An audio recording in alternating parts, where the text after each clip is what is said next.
Some have compared this to Noah's Ark, but the Ark never smelled like this. Noah had only 2 pigs and 2 goats, and as far as we know, no smoked monkeys. These conditions are really not much different from what millions of others in Africa's cities and towns experience every day.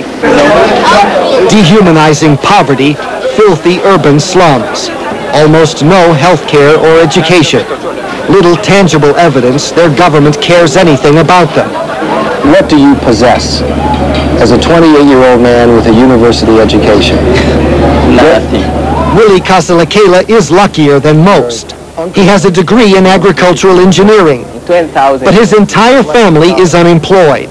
Father, brothers, and uncles, and he has no hope for a job. Not at all.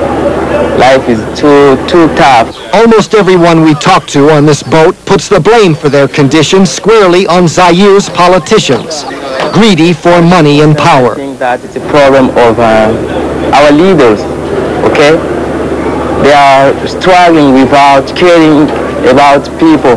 Politicians struggling for power without caring about only that. Political changes are taking place. Under pressure, President Mobutu has agreed to democratic reform, but many believe it will make no difference. Il faut un changement radical. Jonas Colombo is 35 years old. 10 years after university, he still has no job. There must be radical change, he says. We must change everything. Economic system, government, politics, everything. It has to change. Jonas talks about the old days of African socialism, when graduates were guaranteed jobs and supported by the government. Not like today, when Africa is at the margins of world concern, when economic reform eliminates hundreds of thousands of jobs and international aid shrinks even smaller every year. In the cutthroat world of the global marketplace, Africa is now told to survive on its own, like millions of individual Africans who struggle every day, scraping for ways to make a living. Do you see any place in Africa that offers hope for its people? South Africa only. In the visions of those like Willie, a leader like South Africa's President Nelson Mandela could transform their nation and make their dream come true.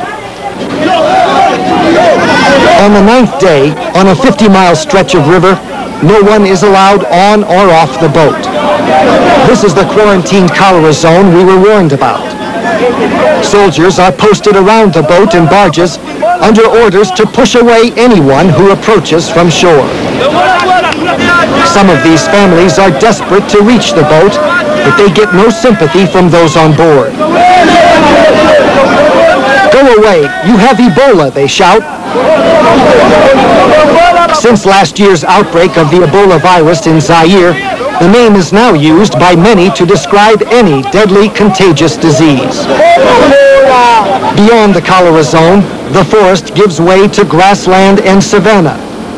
The river is much broader here, swollen by hundreds of other rivers and creeks that have poured into it. A few villagers board the boat with something to sell, but the business of this journey is almost finished. The passengers are exhausted, and there's simply no room for more livestock. Finally, on the horizon, the tall buildings of Kinshasa. Boats arrive with market women anxious to climb aboard, hoping for a head start on buying goods before we reach port. Some passengers leave on these boats, headed for their homes on the outskirts of the capital. Others get ready for the mad scramble to sell their goods. For 10 days and 1,000 miles downriver, the Colonel Ebeya has carried with it the hopes and dreams of thousands of people who refuse to give up. Africa itself is reflected in these hopes and dreams, in the wasted talents and skills, and in the perseverance of these people to carry on whatever their troubles. Many have spent weeks on the boat, taking the round trip from Kinshasa to Kisangani and back, and will now stay in the capital for only a few days, and then board again for another round trip. For them, this journey never stops. Their nation lies in shambles, but they know they can always rely on the river. A powerful force of nature that somehow became a symbol of darkness and foreboding to many outsiders. But is in reality, as it always has been, a bright and generous source of life.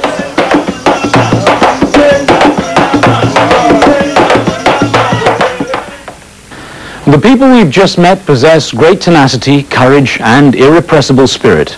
But these qualities alone are not enough to bring about fundamental change in their lives. That will depend largely on Africa's leaders, like President Mobutu in Zaire. In many countries across Africa, they promise reforms that will end widespread corruption and lead to a better standard of living. But reforms have been promised many times before, and until they actually happen, the people we've just seen will continue to spend their lives going up and down the river, a never-ending journey going nowhere. I'm Riz Khan. Thanks for joining us.